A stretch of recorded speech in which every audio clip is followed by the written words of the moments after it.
This is Jacob Brookins from English 101, hopefully telling you how to have a successful backpacking trip. Have you guys ever wanted to just go out into nature and spend some time out there? If so, backpacking just may be the thing for you.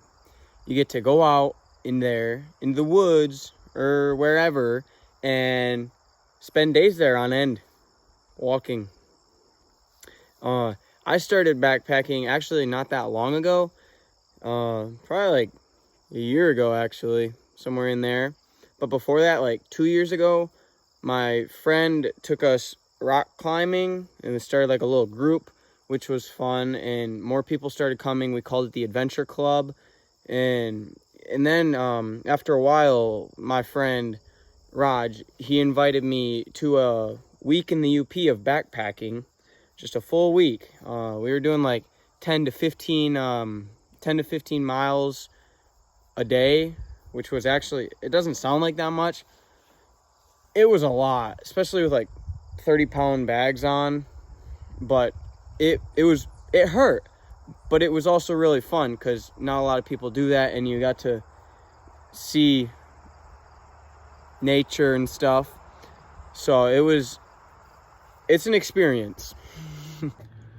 All right, now I'm gonna show you guys what you are most likely going to want for backpacking, and some of it might be just a little expensive, but it's gonna keep you happy, healthy, and ultimately, hopefully alive. You probably won't die anyways, but all right, here's what you're gonna want for backpacking.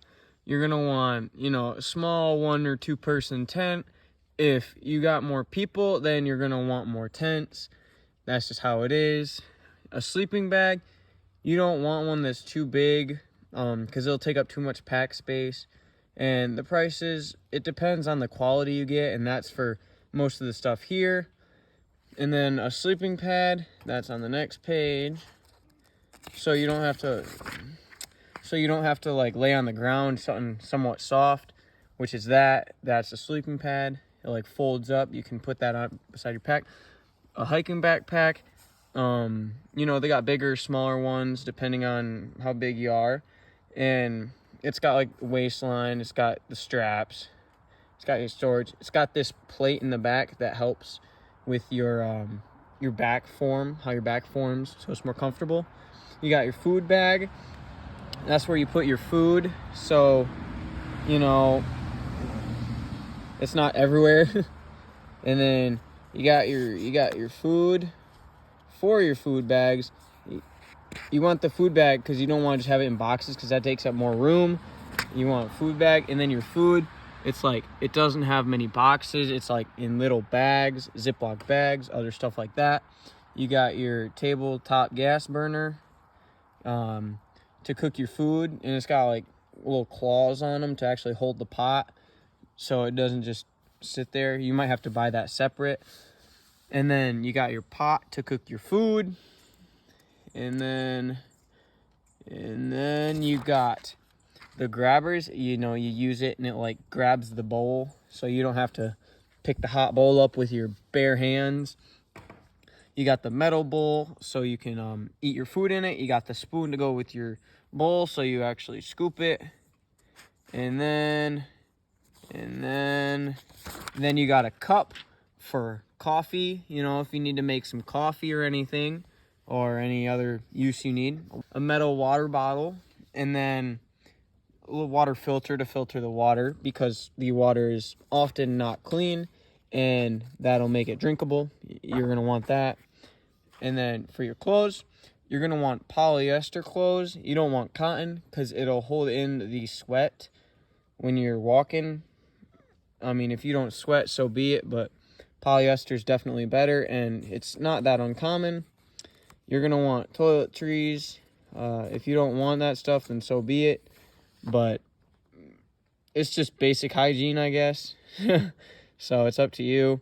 And then a trowel, if you got to go to the bathroom, you're going to need one of those to dig a hole. It doesn't have to be like that, just something to dig a hole.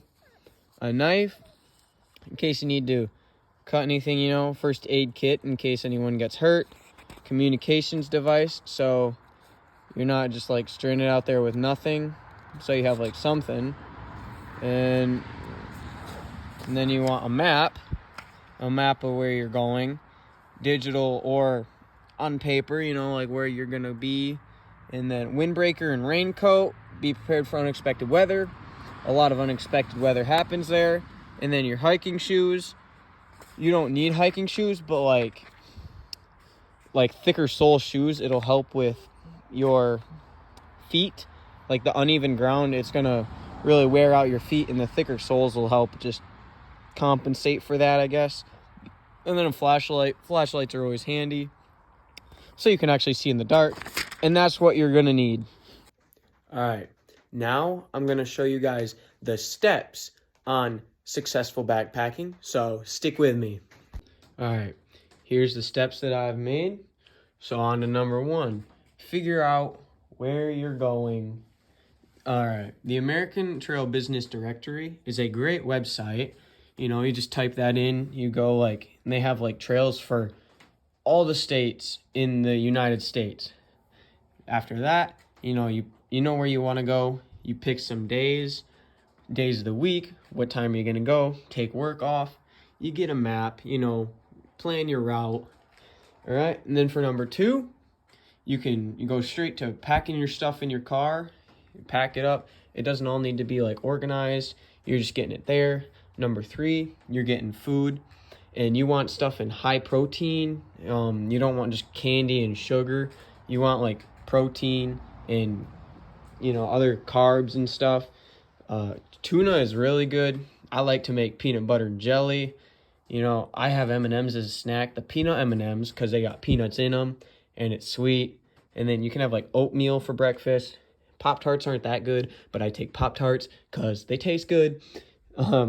So yeah, you got your food. You got your stuff packed. You can get your food before or when you're on the way to the trail. Next, you're on the way to the trail. You're driving there. You got your route. You know where you're going. You're good. You're set. And then for number 5, you're packing your bag. All right. And there's I drew this. It's not very good, but there's a plate back here that you can take out of the bag, and you can fit it to the curvature of your back so it fits better. And then for guys, they want the heavier stuff on top and the lighter stuff on the bottom because their center of gravity is up in their shoulders. So you're going to want your tent and your food bag on top with your sleeping bag and your clothes on the bottom, because that's just how it works. And then for the girls, their center of gravity is more in their hips. So they want the tent and this food on the bottom and the clothes on the top. So yeah, that's packing. You just pack everything, put it where you want it. You can also put stuff outside your bag. You can strap your sleeping pad to the outside, your water bottle, your shoes if you want. So then for number 6, you start hiking the trail, Make sure you got your map, where you're going to get water, where you're going to camp. You don't have to know it, but have a good idea of where you want to. And then if you don't think you can make it, don't feel bad turning around. You can always turn around. There's nothing bad with that. Enjoy the scenery too, You don't usually get to go out in nature and be that close. So it's pretty nice being up there in nature. And then for number 7, you're setting up camp. And you want to leave no trace. So it's almost it's almost like no one ever even knew you were there. If anything, you just have a campfire. Don't start chopping down trees or anything or marking them up. You can get some firewood from the ground or something. But yeah. And then for food, you can get your little tabletop burner. And you put a pot of water on there. And then you boil the water and you put your food packet in, instant rice for 8 minutes or something. And then it's done. And that stuff is a lot better than peanut butter and jelly for days on end. So yeah, you might want some cooked food. It tastes really good at the end of a long day. And then for number 8, make sure you're organized. Put your tent up, organize your stuff.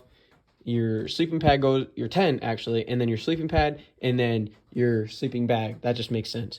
And you can like use your clothes, or you can use your bag as like a pillow if you need a pillow if you didn't bring one. And if you have a rain fly, you might want to get a rain fly, because you never know the weather you're going to have. It might get a little windy or it might get a little rainy. And then you wake up, you eat breakfast, and you repeat. It's just over and over. It's like a cycle. Well, actually, you don't have to. Excluding those, it's like a cycle for these 4. You just keep going. So, yeah. All right. Now, this last thing is my tips or suggestions for you guys. The first thing is I would plan ahead. Plan ahead, know where you're going, know your route, know your equipment, how much food you're going to want, where you're going to get water, you know, all that. It might be a lot, but like, it'll be nice to have. And then another thing is I would bring a friend, because it's a lot less lonely and it makes it a lot more fun. And don't be destructive on the trail, you know. Keep it how it was. Don't go around destroying stuff, because nobody likes that. And then you should have fun. Have fun with it, because you're going to be stuck out there anyways, you know, days in, and it's going to be miserable, and you'll be like, oh, I don't want to. But have fun with it, you know, find ways to have fun, because you're stuck out there. It's not going to go any faster unless you start walking faster. So, and those are my only tips. This was my presentation. Thank you guys for watching. If you have actually made it this far, I know it's a pretty long video, but thanks for getting all the way through.